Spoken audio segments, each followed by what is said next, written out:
श्री गणेशाय नमः। अथ श्री सूर्यस्तोत्रम्। ॐ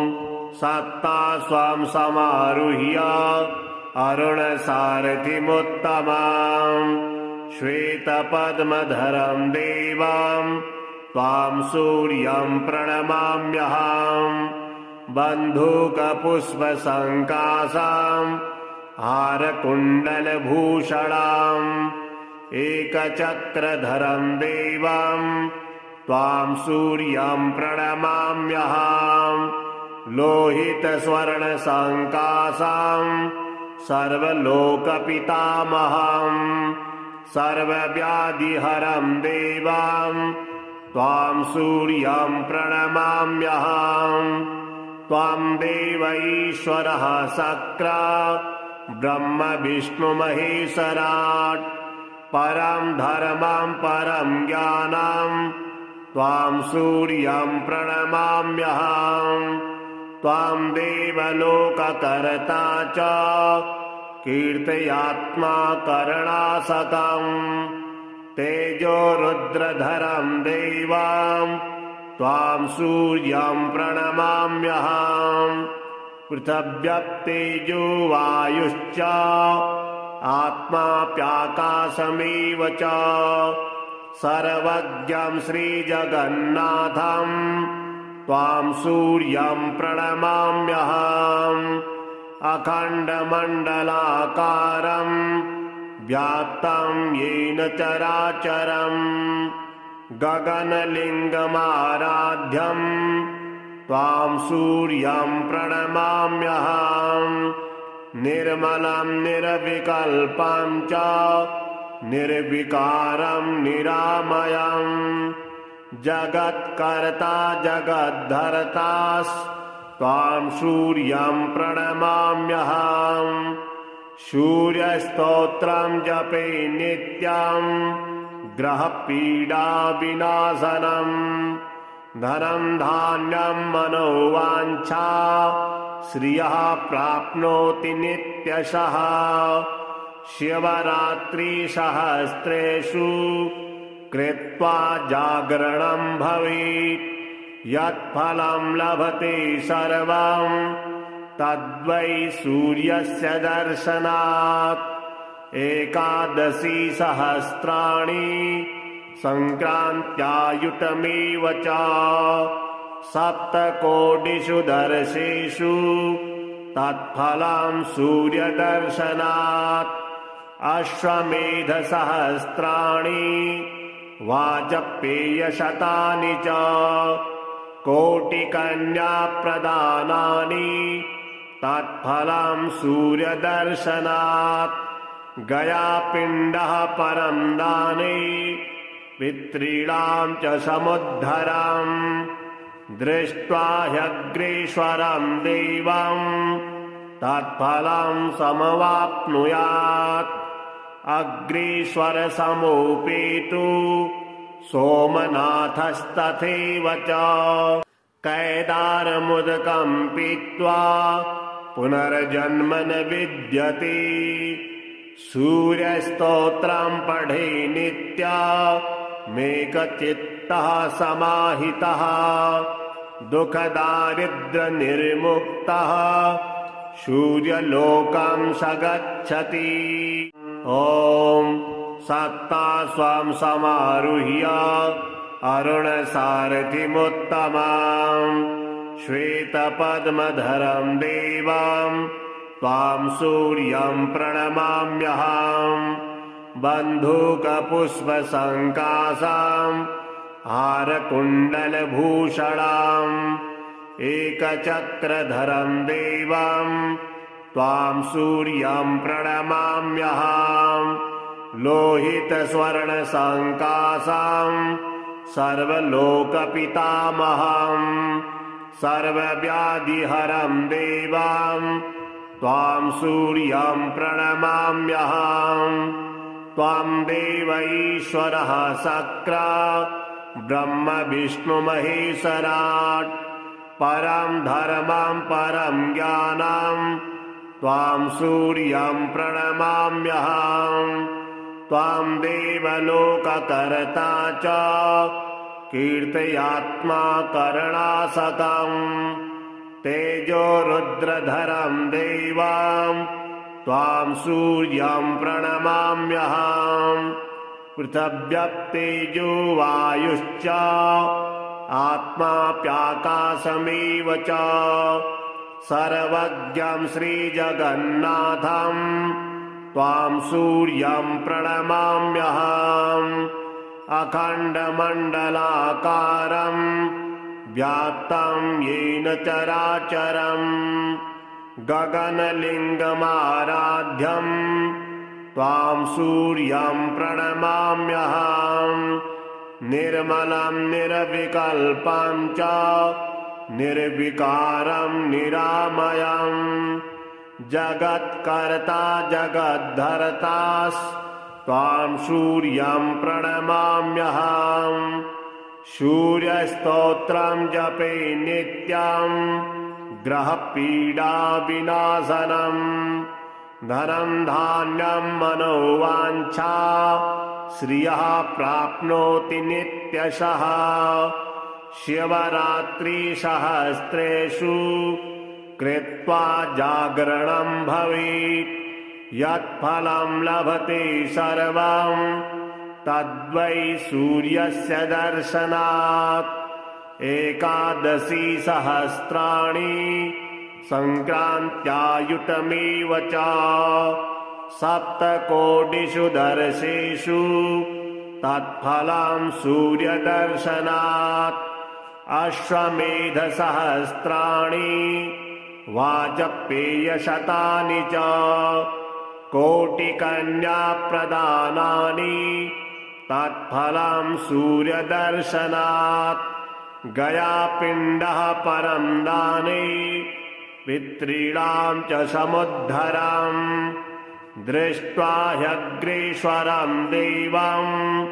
तत्फलं समवाप्नुयात् अग्रेश्वरसमोपेतु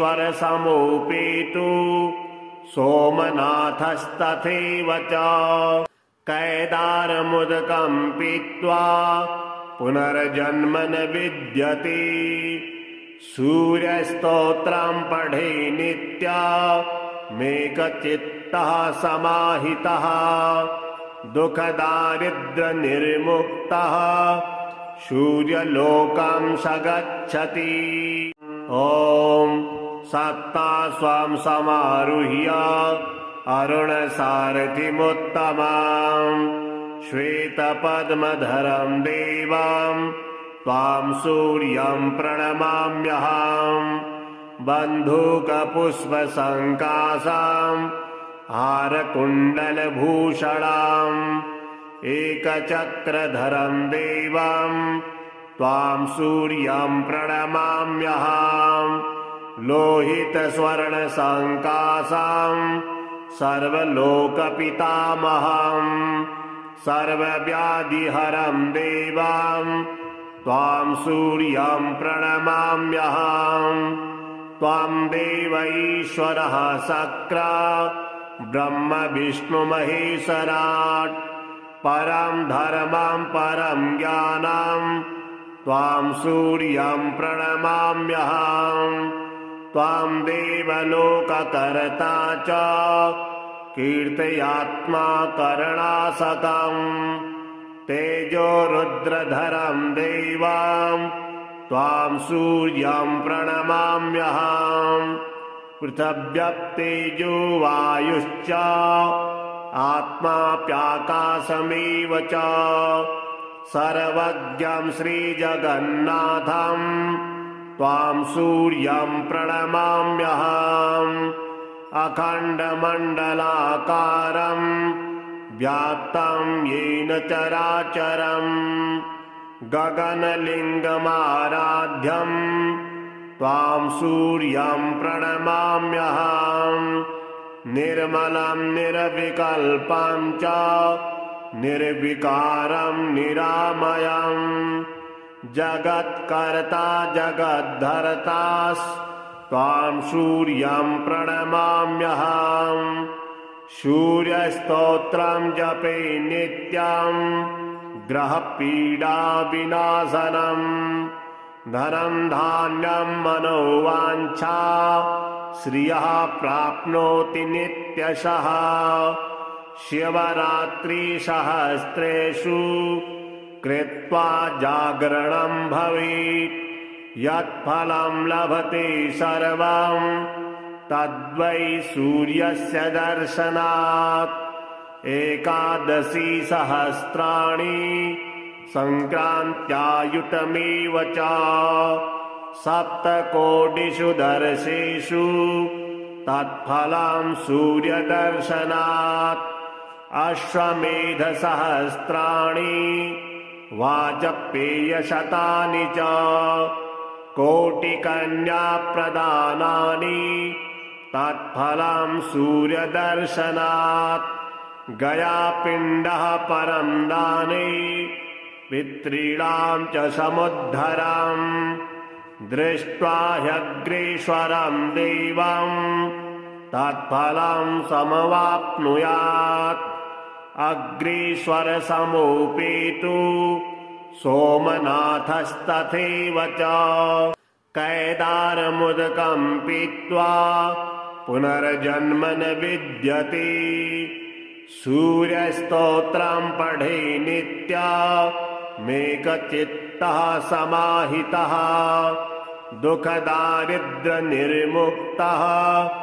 सूर्यलोकं स गच्छति। ॐ सत्ता स्वं समारुह्य अरुणसारथिमुत्तमम् श्वेतपद्मधरं देवं त्वां सूर्यं प्रणमाम्यहम् बन्धूकपुष्पसङ्काशं हारकुण्डलभूषणम् एकचक्रधरं देवं त्वां सूर्यं प्रणमाम्यहम् लोहितस्वर्णसङ्काशं सर्वलोकपितामहम् सर्वव्याधिहरं देवं त्वां सूर्यं प्रणमाम्यहम् त्वं देव ईश्वरः शक्रा ब्रह्म विष्णु महेश्वराट् परं धर्मं परं ज्ञानं त्वां सूर्यं प्रणमाम्यहम् त्वां देवलोककर्ता च कीर्तयात्मा करणासकम् तेजो रुद्रधरं देवं त्वां सूर्यं प्रणमाम्यहम् पृथिव्यप्तेजो वायुश्च आत्माप्याकाशमेव च सर्वज्ञं श्रीजगन्नाथं त्वां सूर्यं प्रणमाम्यहम् अखण्डमण्डलाकारं व्याप्तं येन चराचरम् गगनलिङ्गमाराध्यं त्वां सूर्यं प्रणमाम्यहम् निर्मलं निरविकल्पं च निर्विकारं निरामयं जगत्कर्ता जगद्धर्तास्त्वां सूर्यं प्रणमाम्यहम् सूर्यस्तोत्रं जपे नित्यं ग्रहपीडाविनाशनं धनं धान्यं मनोवाञ्छा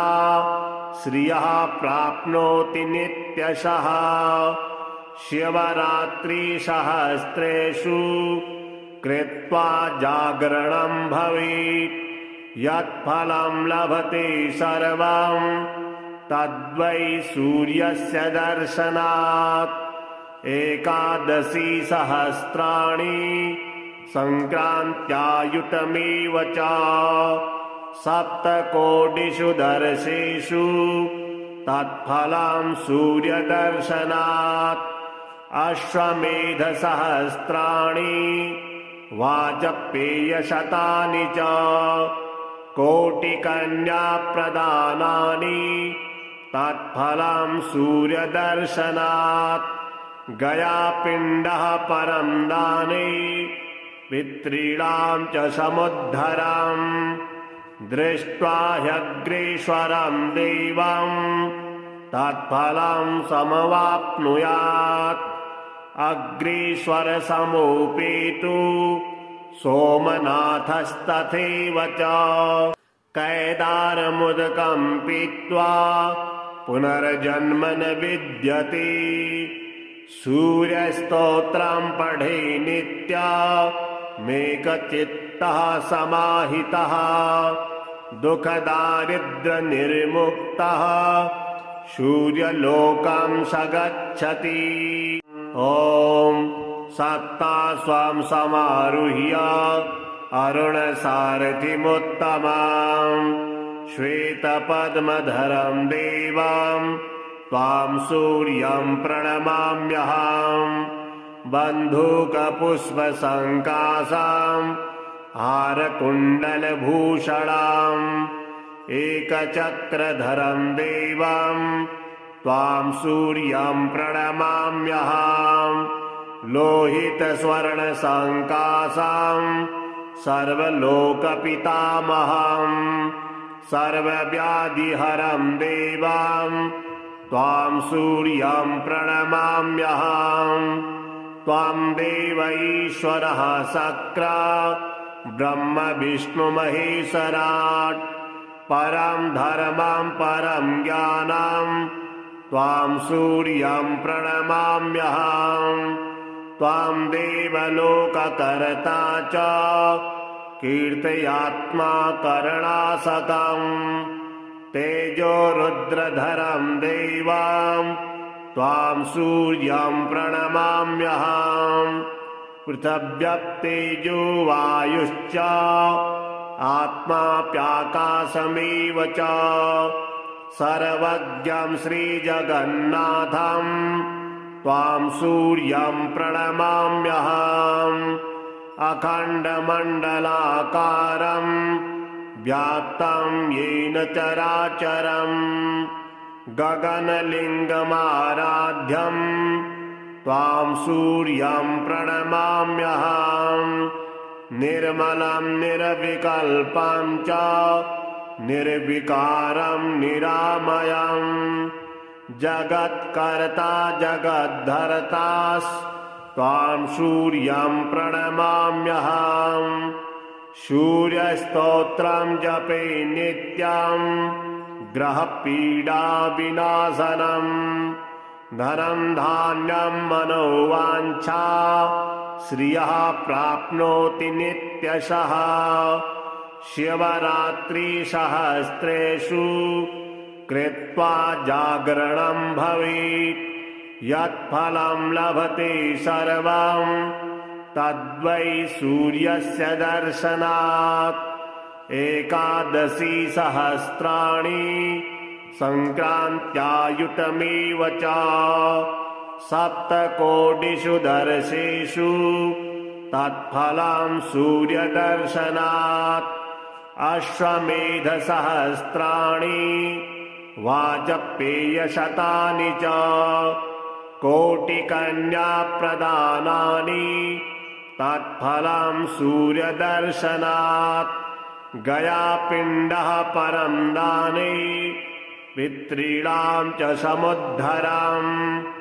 दृष्ट्वा ह्यग्रेश्वरं देवं तत्फलं समवाप्नुयात् अग्रेश्वरसमोपेतु सोमनाथस्तथैव च कैदारमुदकं पीत्वा पुनर्जन्म न विद्यते सूर्यस्तोत्रं पठे नित्यमेकचित्तः समाहितः दुःखदारिद्र्यनिर्मुक्तः सूर्यलोकं स गच्छति। ॐ सत्ता स्वं समारुह्य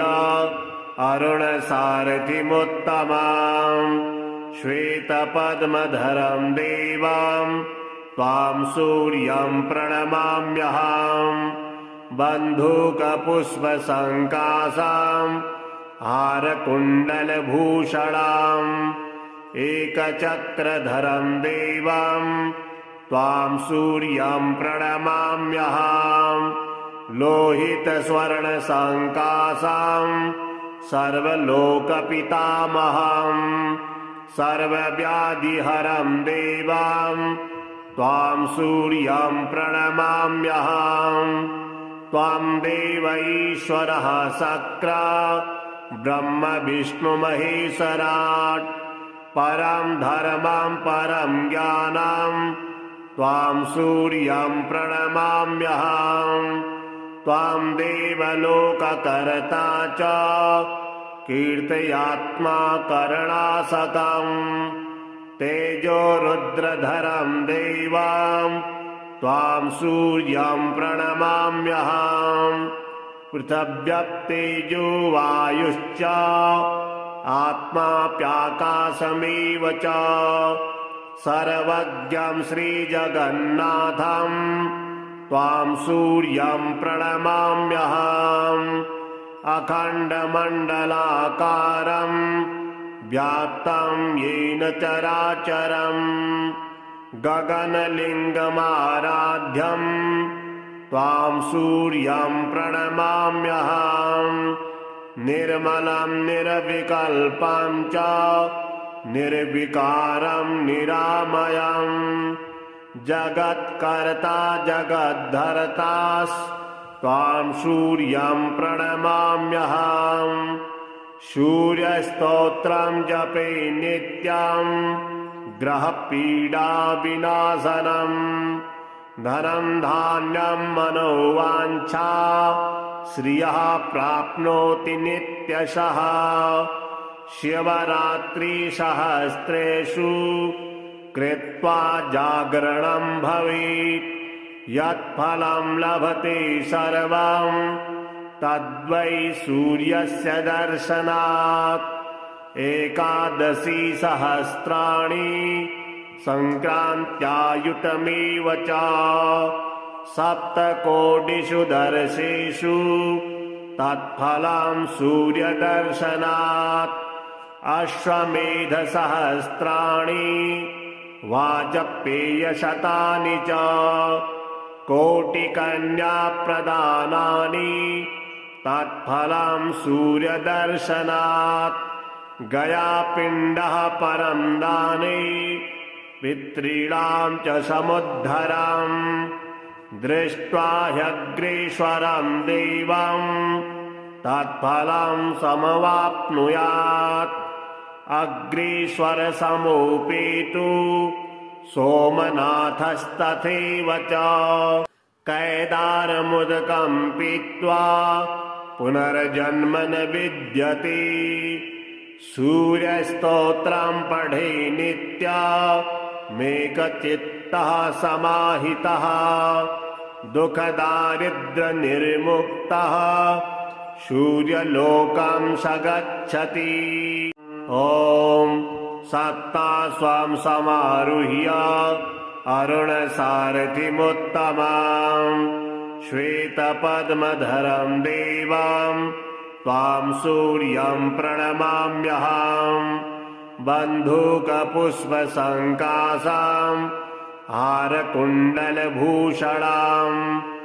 एकचक्रधरं देवं त्वां सूर्यं प्रणमाम्यहम् लोहितस्वर्णसङ्कासां सर्वलोकपितामहम्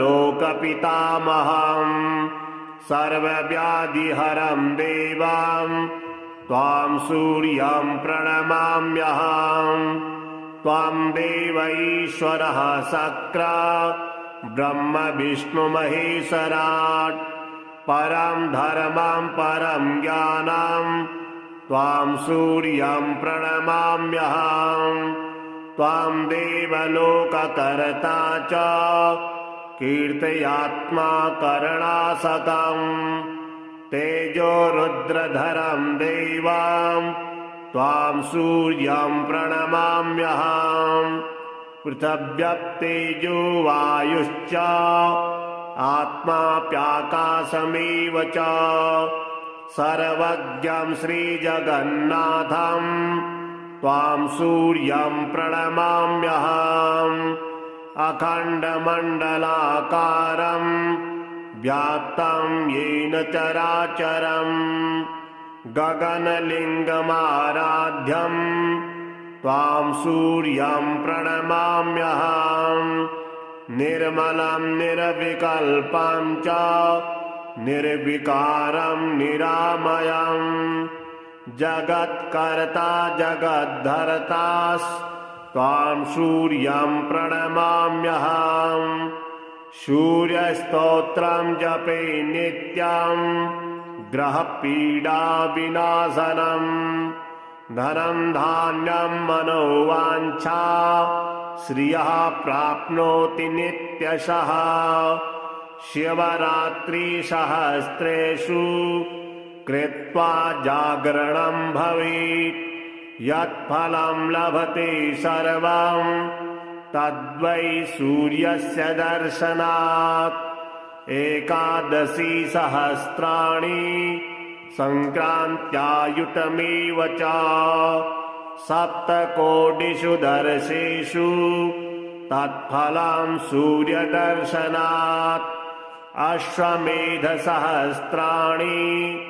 वाजपेयशतानि च कोटिकन्याप्रदानानि तत्फलं सूर्यदर्शनात्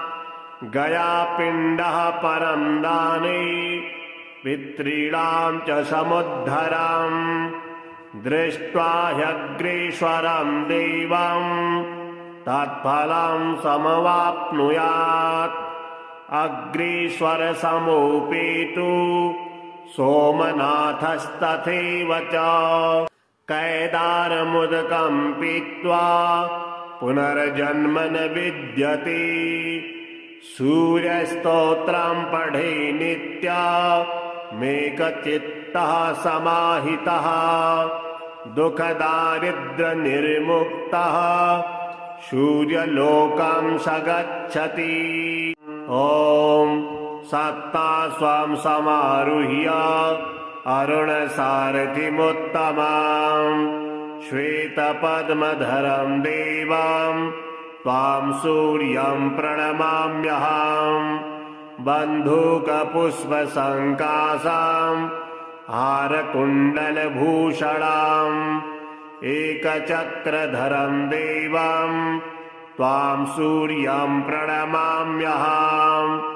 लोहितस्वर्णसङ्काशं सर्वलोकपितामहम् सर्वव्याधिहरं देवं त्वां सूर्यं प्रणमाम्यहम् त्वां देव ईश्वरः शक्र ब्रह्म विष्णु महेश्वराट् परं धर्मं परं ज्ञानं त्वां सूर्यं प्रणमाम्यहम् त्वां देवलोककर्ता च कीर्तयात्मा करणासकम् तेजो रुद्रधरं देवं त्वां सूर्यं प्रणमाम्यहम् पृथिव्यप्तेजो वायुश्च आत्माप्याकाशमेव च सर्वज्ञं श्रीजगन्नाथं त्वां सूर्यं प्रणमाम्यहम् अखण्डमण्डलाकारं व्याप्तं येन चराचरम् गगनलिङ्गमाराध्यं त्वां सूर्यं प्रणमाम्यहम् निर्मलं निर्विकल्पं च निर्विकारं निरामयम् जगत्कर्ता जगद्धर्तास्त्वां सूर्यं प्रणमाम्यहम् सूर्यस्तोत्रं जपे नित्यं ग्रहपीडाविनाशनम् धनं धान्यं मनोवाञ्छा श्रियः प्राप्नोति नित्यशः शिवरात्रिसहस्रेषु कृत्वा जागरणं भवेत् यत्फलं लभते सर्वं तद्वै सूर्यस्य दर्शनात् एकादशी सहस्राणि सङ्क्रान्त्यायुतमेव च सप्तकोटिषु दर्शेषु तत्फलं सूर्यदर्शनात् अश्वमेधसहस्राणि वाजपेयशतानि च कोटिकन्याप्रदानानि तत्फलं सूर्यदर्शनात् गयापिण्डः परं दाने पितॄणां च समुद्धरम् दृष्ट्वा ह्यग्रेश्वरं देवं तत्फलं समवाप्नुयात् अग्रेश्वरसमोपेतु सोमनाथस्तथैव च कैदारमुदकं पीत्वा पुनर्जन्म न विद्यते सूर्यस्तोत्रं पठे नित्यमेकचित्तः समाहितः दुःखदारिद्र्यनिर्मुक्तः सूर्यलोकं स गच्छति। ॐ सत्ता स्वं समारुह्य अरुणसारथिमुत्तमं श्वेतपद्मधरं देवं त्वां सूर्यं प्रणमाम्यहं बन्धूकपुष्पसङ्काशं हारकुण्डलभूषणम् एकचक्रधरं देवं त्वां सूर्यं प्रणमाम्यहं लोहितस्वर्णसङ्काशं सर्वलोकपितामहं सर्वव्याधिहरं देवं त्वां सूर्यं प्रणमाम्यहं त्वं देव ईश्वरः शक्र ब्रह्म विष्णु महेश्वराट् परं धर्मं परं ज्ञानं त्वां सूर्यं प्रणमाम्यहं त्वां देवलोककर्ता च कीर्तयात्मा करणासकं तेजो रुद्रधरं देवं त्वां सूर्यं प्रणमाम्यहं पृथिव्यप्तेजो वायुश्च आत्माप्याकाशमेव च सर्वज्ञं श्रीजगन्नाथं त्वां सूर्यं प्रणमाम्यहम् अखण्डमण्डलाकारं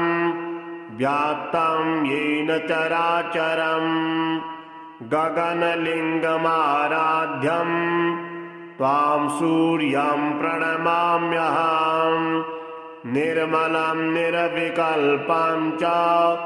निर्विकारं निरामयं जगत्कर्ता जगद्धर्तास्त्वां सूर्यं प्रणमाम्यहम् सूर्यस्तोत्रं जपे नित्यं ग्रहपीडाविनाशनम् धनं धान्यं मनोवाञ्छा श्रियः प्राप्नोति नित्यशः शिवरात्रिसहस्रेषु कृत्वा जागरणं भवेत् यत्फलं लभते सर्वं तद्वै सूर्यस्य दर्शनात् एकादशी सहस्राणि सङ्क्रान्त्यायुतमेव च सप्तकोटिषु दर्शेषु तत्फलं सूर्यदर्शनात् अश्वमेधसहस्राणि वाजपेयशतानि च कोटिकन्याप्रदानानि तत्फलं सूर्यदर्शनात् गयापिण्डः परं दाने पितॄणां च समुद्धरम् दृष्ट्वा ह्यग्रेश्वरं देवं तत्फलं समवाप्नुयात् अग्रेश्वरसमोपेतु सोमनाथस्तथैव च कैदारमुदकं पीत्वा पुनर्जन्म न विद्यते सूर्यस्तोत्रं पठे नित्यमेकचित्तः समाहितः दुःखदारिद्र्यनिर्मुक्तः सूर्यलोकं स गच्छति। ॐ सत्ता स्वां समारुह्य अरुणसारथिमुत्तमाम् श्वेतपद्मधरं देवां त्वां सूर्यं प्रणमाम्यहम् बन्धूकपुष्पसङ्कासां हारकुण्डलभूषणाम् एकचक्रधरं देवां त्वां सूर्यं प्रणमाम्यहम् लोहितस्वर्णसङ्कासां सर्वलोकपितामहम् सर्वव्याधिहरं देवां त्वां सूर्यं प्रणमाम्यहम् त्वां देव ईश्वरः सक्रा ब्रह्म विष्णु महेश्वराट् परं धर्मं परं ज्ञानं त्वां सूर्यं प्रणमाम्यहम् त्वां देवलोककर्ता च कीर्तयात्मा करणासकम् तेजो रुद्रधरं देवां त्वां सूर्यं प्रणमाम्यहम् पृथिव्यप्तेजो वायुश्च आत्माप्याकाशमेव च सर्वज्ञं श्रीजगन्नाथं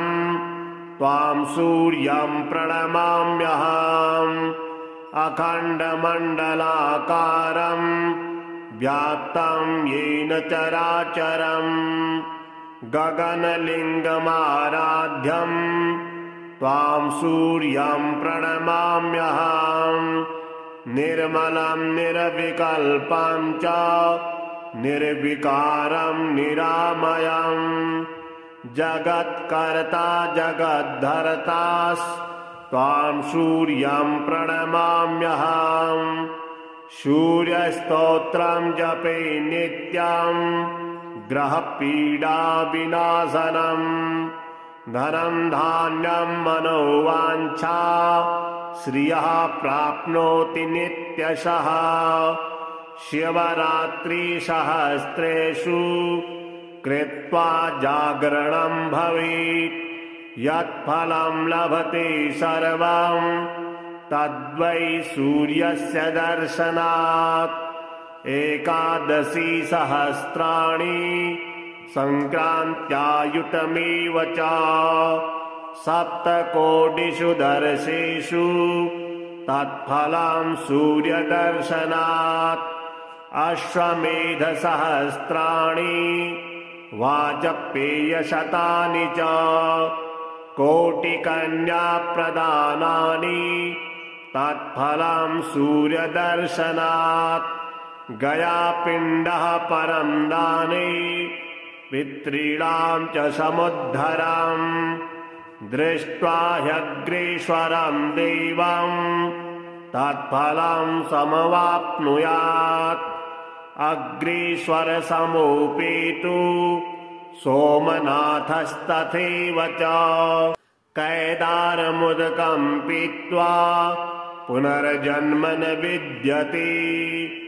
सूर्यस्तोत्रं पठे नित्यमेकचित्तः समाहितः दुःखदारिद्र्यनिर्मुक्तः सूर्यलोकं स गच्छति। ॐ सत्ता स्वां समारुह्य अरुणसारथिमुत्तमाम् श्वेतपद्मधरं देवां त्वां सूर्यं प्रणमाम्यहम् बन्धूकपुष्पसङ्कासां हारकुण्डलभूषणाम् एकचक्रधरं देवं त्वां सूर्यं प्रणमाम्यहम् लोहितस्वर्णसङ्कासां सर्वलोकपितामहम् सर्वव्याधिहरं देवां त्वां सूर्यं प्रणमाम्यहम्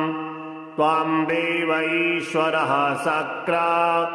ब्रह्म विष्णु महेश्वराट् परं धर्मं परं ज्ञानं त्वां सूर्यं प्रणमाम्यहम् त्वां देवलोककर्ता च कीर्तयात्मा करणासकम् तेजो रुद्रधरं देवां त्वां सूर्यं प्रणमाम्यहम् पृथिव्यप्तेजो वायुश्च आत्माप्याकाशमेव च सर्वज्ञं श्रीजगन्नाथं त्वां सूर्यं प्रणमाम्यहम् अखण्डमण्डलाकारं व्याप्तं येन चराचरम् गगनलिङ्गमाराध्यं त्वां सूर्यं प्रणमाम्यहम् निर्मलं निर्विकल्पं च निर्विकारं निरामयम् जगत्कर्ता जगद्धर्तास्त्वां सूर्यं प्रणमाम्यहम् सूर्यस्तोत्रं जपे नित्यं ग्रहपीडाविनाशनम् धनं धान्यं मनोवाञ्छा श्रियः प्राप्नोति नित्यशः शिवरात्रिसहस्रेषु कृत्वा जागरणं भवेत् यत्फलं लभते सर्वं तद्वै सूर्यस्य दर्शनात् एकादशी सहस्राणि सङ्क्रान्त्यायुतमेव च सप्तकोटिषु दर्शेषु तत्फलं सूर्यदर्शनात् अश्वमेधसहस्राणि वाजपेयशतानि च कोटिकन्याप्रदानानि तत्फलं सूर्यदर्शनात् गयापिण्डः परं दाने पितॄणां च समुद्धरम्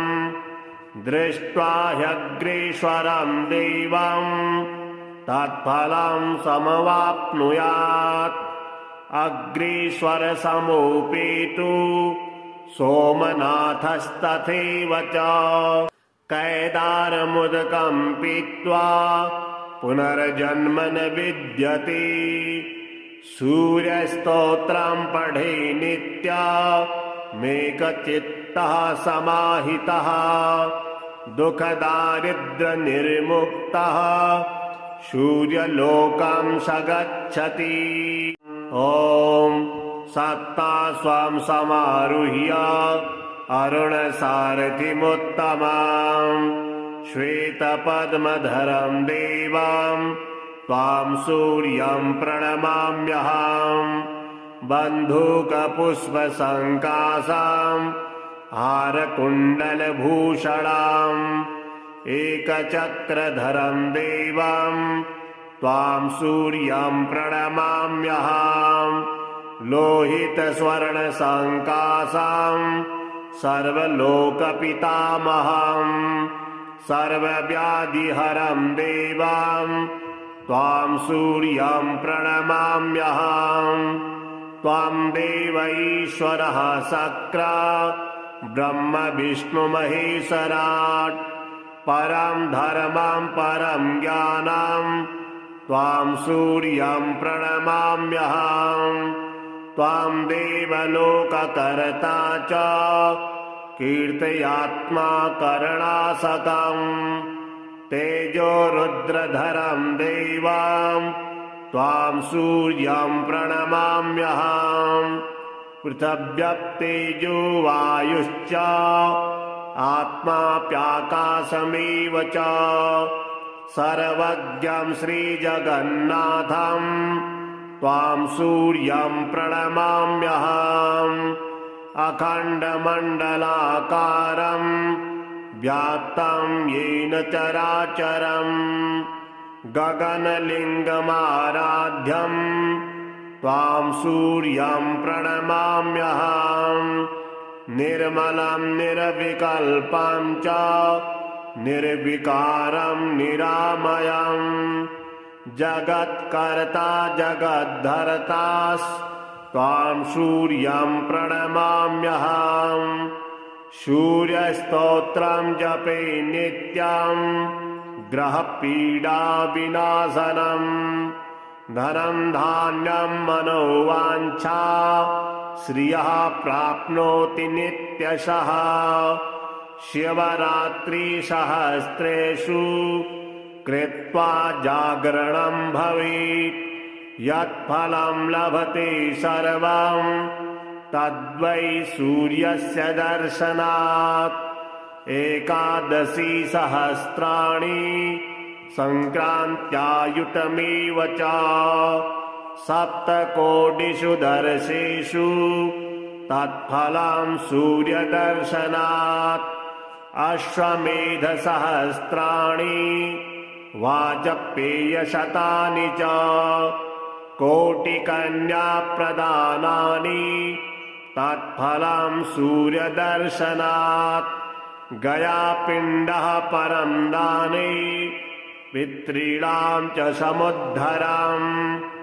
दृष्ट्वा ह्यग्रेश्वरं देवं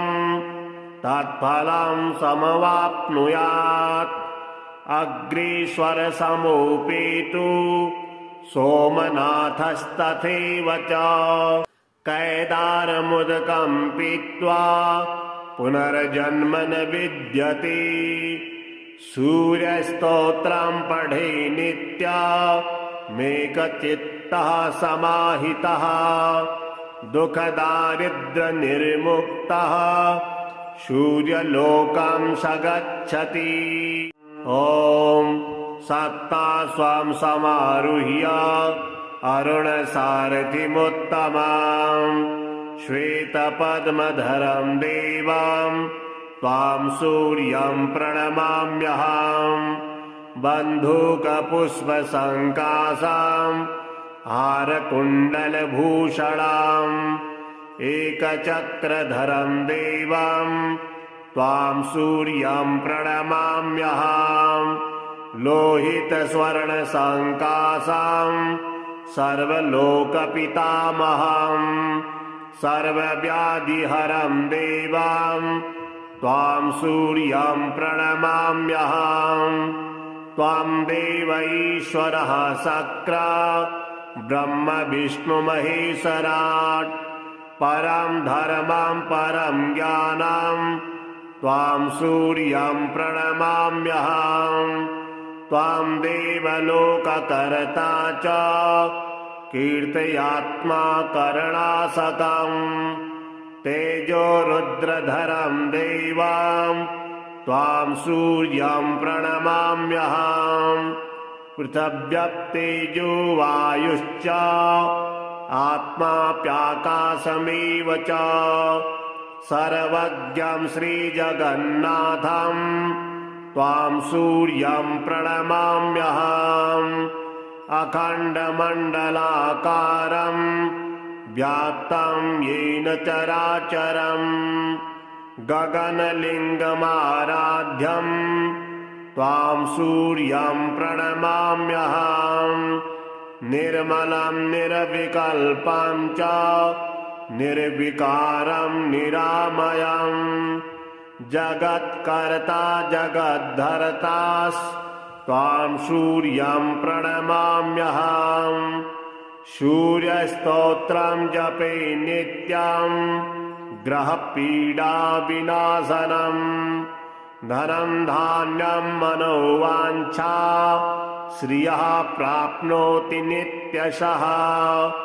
शिवरात्रिसहस्रेषु कृत्वा जागरणं भवेत् यत्फलं लभते सर्वं तद्वै सूर्यस्य दर्शनात्